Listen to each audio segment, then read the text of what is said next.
Cette semaine, nous avons ouvert nos réformes sur la situation en Israël-Palestine. Pour nous aider à comprendre ce qui se passe dans ce pays, il faut avoir à l'esprit deux lois de l'histoire. La première, c'est que, en période de tension, dans un parti, les fractions extrémistes l'emportent toujours sur les fractions plus modérées.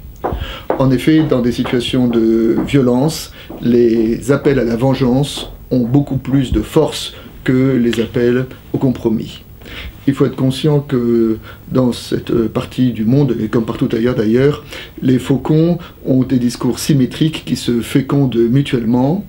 Et en plus, nous sommes au Moyen-Orient, une terre actuellement de chaos et de conflits. Il n'est pas étonnant, malheureusement, que ce conflit, par contagion, gagne cette petite terre d'Israël-Palestine.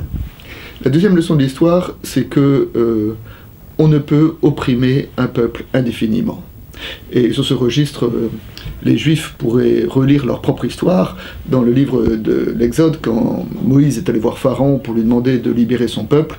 Pharaon, dans un premier temps, a répondu en rendant la servitude encore plus dure. Mais les effets de cette politique n'a été que de renforcer le désir de libération.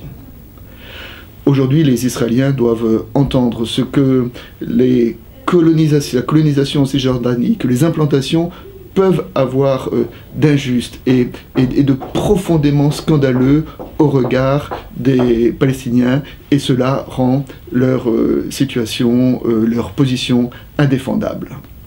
Alors maintenant, une fois cela posé, quelle issue, quelle situation dans l'impasse dans laquelle nous sommes aujourd'hui?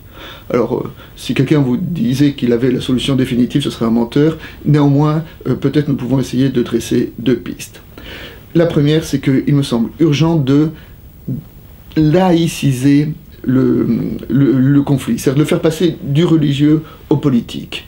Notre correspondant à Jérusalem, dans le reportage qu'il a fait, a montré combien le conflit se polarisait autour des lieux saints, hein, l'esplanade des mosquées du côté musulman et le mur de lamentation, l'emplacement du temple du côté juif.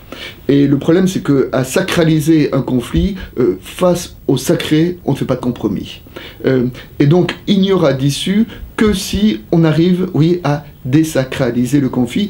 Et dans ce domaine-là, il me semble que les autorités religieuses, juives et musulmanes, pour qui la paix est le plus grand bien, devraient aider à justement faire baisser le niveau de sacré dans cette situation.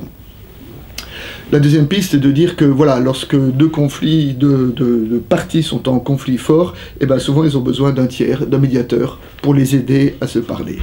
Le problème de ces dernières années, c'est que souvent les médiations ont été faites soit par les États-Unis, soit par l'Europe, mais ne pourrait-on pas imaginer une médiation internationale, avec des représentants des États-Unis, de l'Europe, mais aussi des pays arabes, l'Arabie Saoudite, l'Égypte ou d'autres, pour aider justement les deux parties à se parler, et surtout pour accompagner les compromis qu'ils devront faire l'un ou l'autre. Alors, en disant cela, je rêve, c'est sûr, mais je n'oublie pas que rien de grand n'a été fait dans l'humanité qui n'a d'abord été rêvé.